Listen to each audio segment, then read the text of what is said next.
Olá, eu sou Fabiana Toledo e quero falar com vocês sobre algo que nos entristece muito e que infelizmente acontece, que é a devolução de crianças na adoção.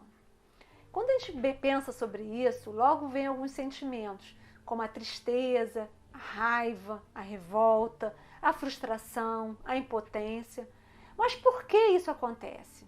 Quem são os culpados? Será que há culpados? Quando temos notícias sobre devoluções de criança, eu acredito que tanto os pretendentes à adoção, quanto as crianças, os profissionais envolvidos e todo o movimento de apoio à adoção sofre. Porque o que todos querem é uma adoção legal, segura e para sempre. Por isso trago para vocês algumas reflexões sobre estratégias para o enfrentamento dessas situações e como evitá-las. Algo que considero extremamente importante é o momento inicial do contato da criança com os futuros pais adotivos, pois muitas vezes percebemos que todas as pessoas envolvidas querem apressar esse momento. Tanto os pais, a própria criança e os técnicos ficam ansiosos para que aquela criança seja inserida na família, porém eu acredito que o tempo é fundamental nessa hora. Pois nesse período é um período onde se faz necessário trabalhar as expectativas, tanto dos pais quanto da criança, perceber as reações de ambas as partes, estar sensível a todas as questões que são trazidas tanto pela criança quanto pelos futuros pais, através de uma escuta empática e ativa. É o momento dos profissionais envolvidos, que podem ser os profissionais do abrigo, ou da vara da infância e juventude, ou dos próprios grupos de apoio à adoção, de estabelecerem um vínculo de confiança com os futuros pais e com a criança também. Para quê? Para ponderar com eles sobre as possíveis fantasias e ajudá-los a enxergar novas possibilidades e possíveis desafios. Seria a fase do namoro. E quando a gente pensa na época que a gente ia começar a namorar alguém, o que a gente queria passar para essa pessoa? Quase sempre a gente quer passar as coisas boas, aquilo que a gente faz bem, a gente esconde os nossos defeitos, a gente idealiza aquele príncipe perfeito. Mas quando o tempo vai passando, a gente começa a perceber as dificuldades um do outro, as limitações, e a gente vai aprendendo a conviver e amar independente disso. Na adoção de crianças maiores também é assim. Por isso a importância de amadurecer essa fase do namoro.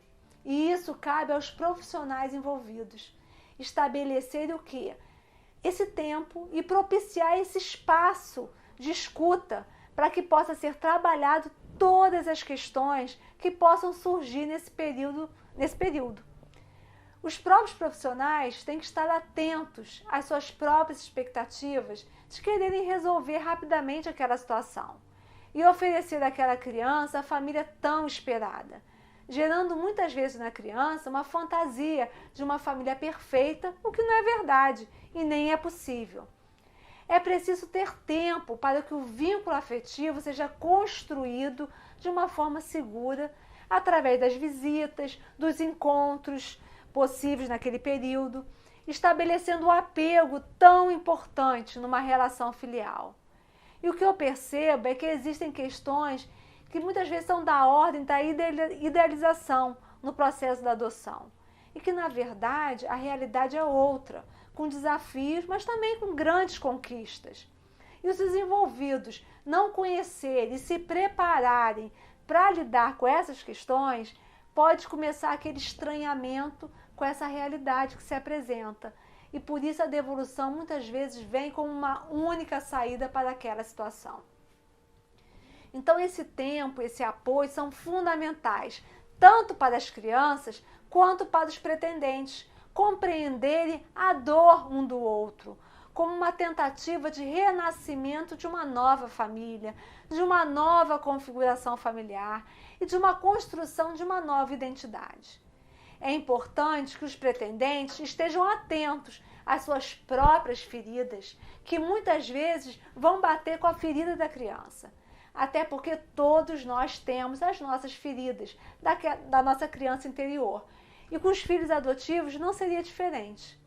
Nessa hora é muito importante contar com uma rede de apoio que possa acolher e validar os sentimentos de todos os envolvidos, para que eles possam resignificar essa história. Mas quando essas pessoas não se dão oportunidade de romper com essas dores, a devolução pode ser entendida como uma solução para o alívio daquela dor. Até porque, quando se devolve um filho, realmente ele se tornou um filho? É algo para se pensar. Por isso eu deixo essa reflexão para vocês. Até o próximo vídeo.